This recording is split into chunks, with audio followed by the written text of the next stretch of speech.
and I think they are very, very much determined around me to say we will not stop rallying until we get rid of all the remains of the regime. Mr. Nafia, if you can hear me clearly, sorry to interrupt you. If you can hear me clearly, are they mentioning the names of any particular individuals who are part of this interim caretaker government? Well, the main slogan here that the cabinet has to be removed, they have to go away. But some people are criticizing some names. They are talking about the Minister of Justice, for example, the Minister of Interior. They want to get rid of these people. But I think the main issue here is they don't want this cabinet. They want a new and independent personality to run the next government.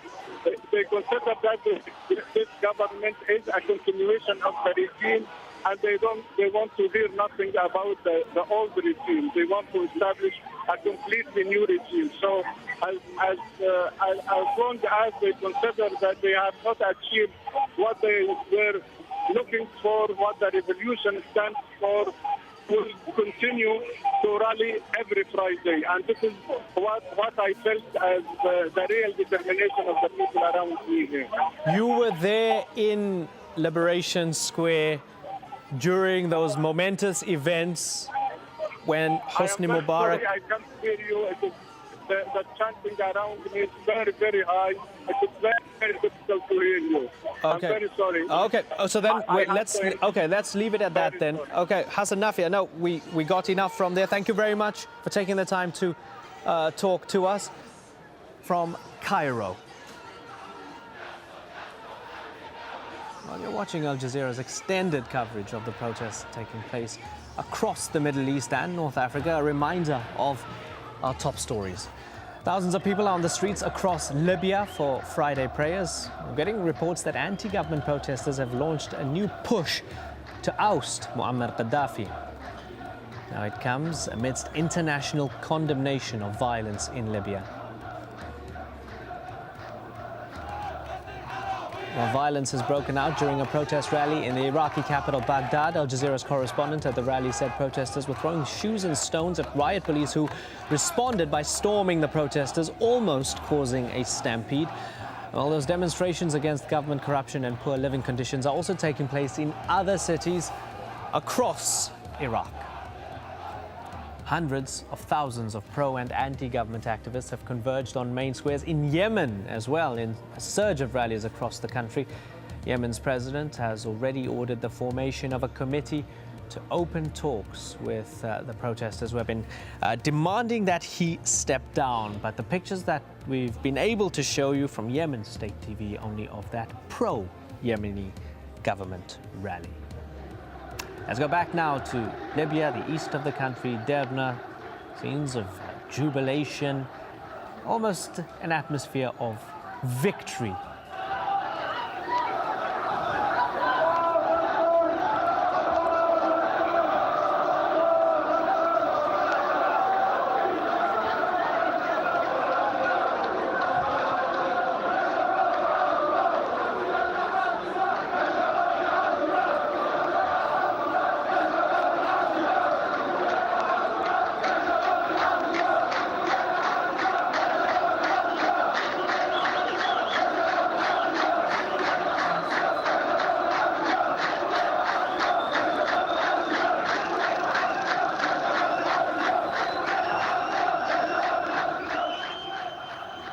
Men atop a minaret leading chants of thousands beneath them in Derna in the east of Libya. Also in the east of Libya is our correspondent. We're not naming for security reasons. Describe the atmosphere where you are to us. Well, just after the prayer has finished, really the crowd broke out in a huge protest calling for the fall of the regime. You probably see on your pictures also all these banners describing Gaddafi as someone who actually didn't do anything for the people of Libya. It's really a crowd of young people here. They seem to be very invigorated. I spoke to one of them who told me that they're also doing this for the Libyans and other parts of the country to join into this kind of protest. They say that this is the part of the country that has been liberated, and they're hoping that pictures of this will give an incentive to the rest of the country to go out and protest. There's also a lot of hope, I would say, that really the hold of Gaddafi over the country is slightly shrinking on a daily basis. They point out to the people of the government or the prosecutor general or other senior figures who have resigned. They point out to the fact that now the army, at least here, they say that they're getting reports from the West, is being with people, and they're pointing to the fact that Gaddafi's rule now is really on Tripoli, its hometown of Sirte. Okay, we're struggling to hear you there at the end, but we did get the gist of it. Thanks a lot for that, our correspondent there in the east of the country. One of those banners saying East and West, we fight with zest till the death. That banner from Derna in the east of the country. That's on the left of your screen. On the right, Benghazi, the coastal city, which is the first big city really to fall into the hands of those who oppose Muammar Gaddafi.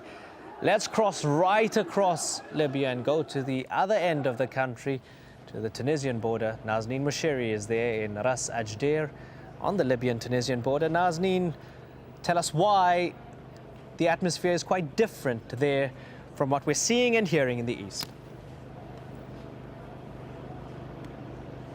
The atmosphere here is different because there are clashes still going on as we speak in the west of the country.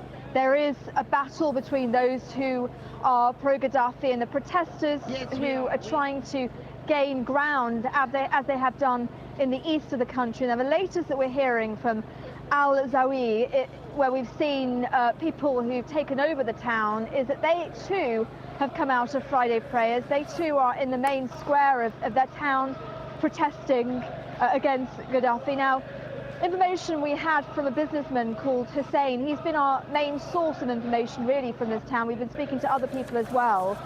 And what he said was that after Gaddafi made that speech, after he attacked the people of Zawiya for coming out and protesting, calling them drug addicts, he said that more people had joined the protest. And his words were that we're not afraid anymore.